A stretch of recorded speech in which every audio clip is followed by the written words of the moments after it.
है मसीह का प्यारा वचन, ये है वचन प्यारा। परमेश्वर के धन्य नाम की महिमा हो। प्रभात मनन के सत्र 2400 में आप सभी का बड़े विनम्रता के साथ स्वागत करता हूँ। आइए आज के मनन के लिए हम पढ़ते हैं पत्रस की पहली पत्री 3 अध्याय उसकी 16वीं पद। और विवेक भी शुद्ध रखो, इसलिए कि जिन बातों के विषय में तुम्हारी बदनामी होती है उनके विषय में वे जो मसीह में तुम्हारे अच्छे चाल चलन का अपमान करते हैं लज्जित हो। मसीह जीवन एक शुद्ध विवेक के साथ जीना बहुत ही अनिवार्य एक बात है। प्रत्येक मनुष्य का विवेक अथवा कॉन्शियंस मनुष्य को सही और गलत की पहचान दिलाता है। इसलिए ही यदि कोई मनुष्य बुराई करने के बाद उसे छिपाकर दूसरों के सामने भोले भाले के समान जीवन बिता भी ले, उसका विवेक उसे हमेशा याद दिलाते रहेगा कि वह बुराई की है। रोमी अध्याय 2 की 14 और 15। हमें इस बात को 15वीं पद में चर्चा किया गया विषय के साथ जोड़कर समझनी है। 15वीं पद पर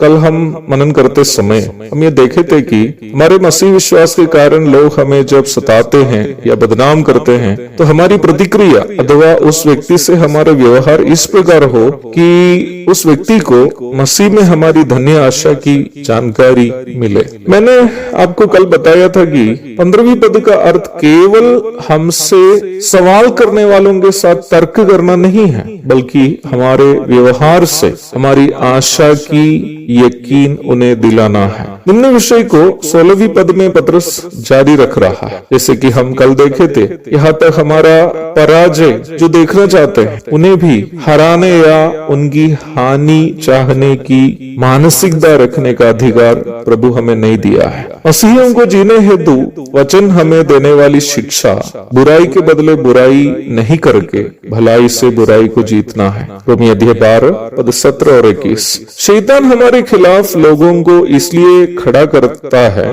ताकि हमारे खिलाफ लोग बुराई करते समय हम मसीह विश्वासी भी उन बुराइयों से प्रेरित होकर हमें सताने वालों के खिलाफ बुराई करें। परंतु जब हम शैतान के फंदे में ना फंसते हुए बुराई के विरोध में भलाई ही करते रहते हैं तो वास्तव में हमारे खिलाफ के शैतान का षड्यंत्र विफल हो जा रहा है और इस प्रकार हम बुराई पर भलाई के द्वारा जीत प्राप्त कर रहे हैं। ऐसी परिस्थिति में हमें सताने वाला व्यक्ति शायद ये सोचते होंगे कि वह हमें सताने में भले सफल हुआ है, जबकि सच्चाई यह है कि हमने अपनी भलाई से शैतान के षड्यंत्र को विफल कर दिए और स्वयं पाप में गिरने से बच भी गए। जो व्यक्ति हमारे खिलाफ बुराई की है उसके प्रति हमें केवल सहानुभूति ही होनी चाहिए, क्योंकि वचन कहता है कि मनुष्य जो बोता है वही काटेगा। गलाती 6 की 7। हाँ, हमें भी ये याद रखनी है कि यदि हम बुराई के बदले बुराई करेंगे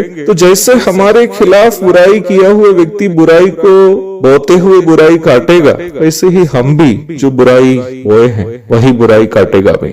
इसलिए ये अवश्य हमें याद रखनी है कि भलाई के बदले भलाई करनी मसीही के रूप में न केवल हमारा दायित्व है बल्कि हमारी मजबूरी भी है। यही पर एक शुद्ध विवेक बनाए रखने का महत्व है। हम मसीहियों के लिए शुद्ध विवेक बनाए रखने का मतलब केवल एक नैतिक रूप में उत्तम जीवन बिताना नहीं है, बल्कि वचनानुसार यीशु मसीह के स्वभावों के साथ मेल रखने वाले स्वभावों का प्रदर्शन करते हुए जीना है, ताकि हमारे स्वभावों से लोग यीशु मसीह की पहचान कर सके। इस परिप्रेक्ष्य में शुद्ध विवेक रखने का अर्थ यह है कि हमारा विवेक हमें ये साक्ष्य दे कि हमारा स्वभाव यीशु मसीह के नैतिक स्वभावों के साथ मेल खाने वाले हैं। विशेषकर जब हमें कोई बुरी बातें कहकर हमारी बदनामी करते हैं, यह शुद्ध विवेक हमें बदनाम करने वाले व्यक्ति के साथ भी उसकी बुराई के बदले भलाई करने में ये हमारी मदद करेगा। जब कोई बुराई करते हुए अर्थात बुरी बातें फैलाकर हमारी बदनामी करता है तो मनुष्य होने के कारण हमारे पाप से प्रदूषित शरीर हमें बुरी बातों से प्रतिक्रिया करने के लिए प्रेरित करेगा। उस समय हमारा विवेक हमें अवश्य याद दिलाएगा कि यदि तुम बुराई को बुराई से सामना कर रहा हो तो तुम भी बुराई ही कर रहे हो। तब जब हम बुराई के बदले बुराई करना छोड़कर हमारे बदले बुराई किए हुए व्यक्ति के साथ भी भलाई करने की कोशिश कोशिश करेंगे। ऐसी परिस्थिति में हमारा विवेक हमें यह साक्ष्य देता है कि हम ऐसे करने के द्वारा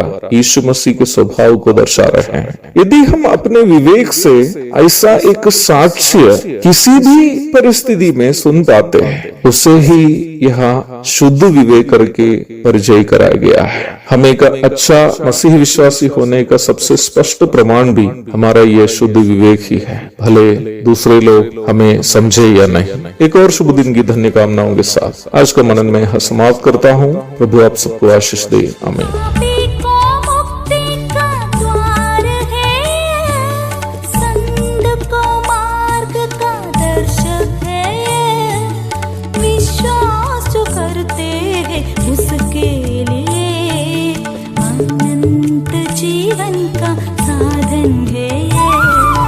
ये है वचन, प्यारा वचन, यीशु मसीह का प्यारा वचन, ये है वचन।